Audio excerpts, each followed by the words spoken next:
બોલો સદગુરુદેવનો જય.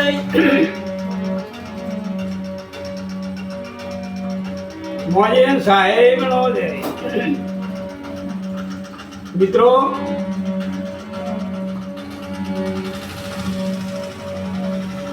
આપણે મહાપુરુષોની જે જૂની વાણીઓ છે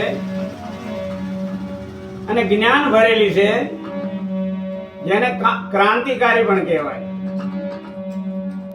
આપણે એ વાણીઓ જે છે એને ભૂલતા જાય છીએ. મહાપુરુષો શું કહેવા માંગે છે અને આપણે બધા શું કરી રહ્યા છીએ, પણ જો એમની જે જૂની વાણીઓ, એમની પોતાની જાતની રચનાની જે વાણીઓ છે, એ જો આપણે બોલીએ અને એનું જ્ઞાન સમજીએ તો કંઈક આપણને સફળતા અને લાભ મળે. ગંગા સતી શું બોલી રહ્યા છે કે અભ્યાસ પર જાગ્યા પછી ભમવું નહીં, રહેવું નહીં ભેદવાદીની સાથ, કાયમ રહેવું એકાંતમાં, માથે સતગુરુનો હાથ. આ વાણી લઈ અને હું તમારી સામે આવું છું. વાણીને વિચારજો, વાણી શું કહેવા માંગે છે.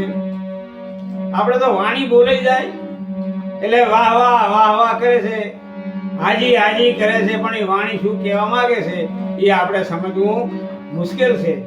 માટે ગંગા સતી શું કહે છે? એ અભ્યાસ જાગ્યા પછી એ ભમવું નહીં ને રે,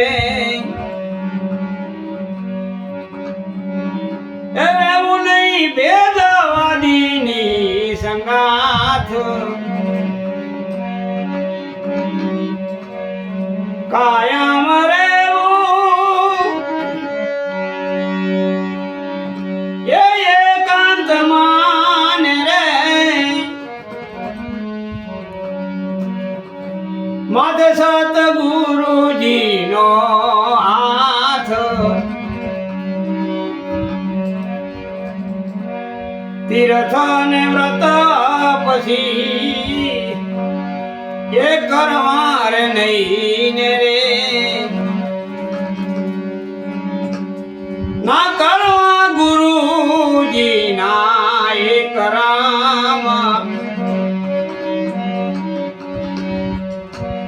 એવી રે ખટપટ બધી એ છોડીને દેવીને,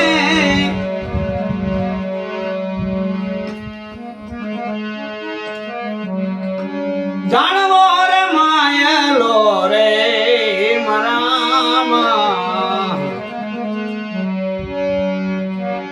હરિમય જગત તમે જારે રે જાણ્યો પાનભાઈ, ઓલા પરપંચી થી રે હું દૂર,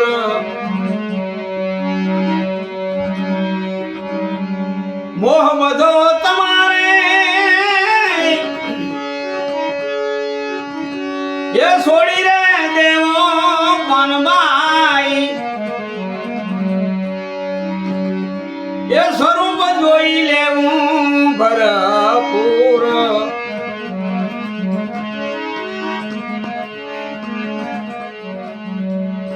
મેળાને મંડપ પછી કરવા રે નહીં પાનભાઈ, અને ઈ તો અધૂરિયાનું કામ. ગંગા સતી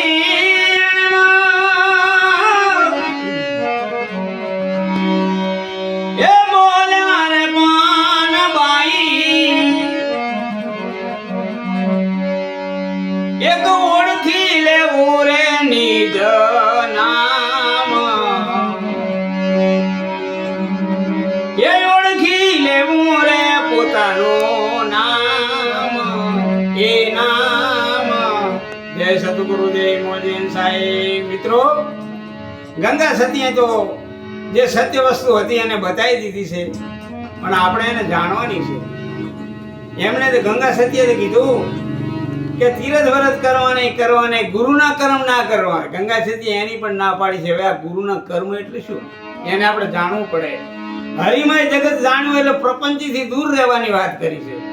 પ્રપંચ એટલે પ્રપંચ પાખંડ આ નથી સંતો કહેતા કે જતી સતી સુપાણા જગતમાં પાખંડ વાળા પૂજાણા.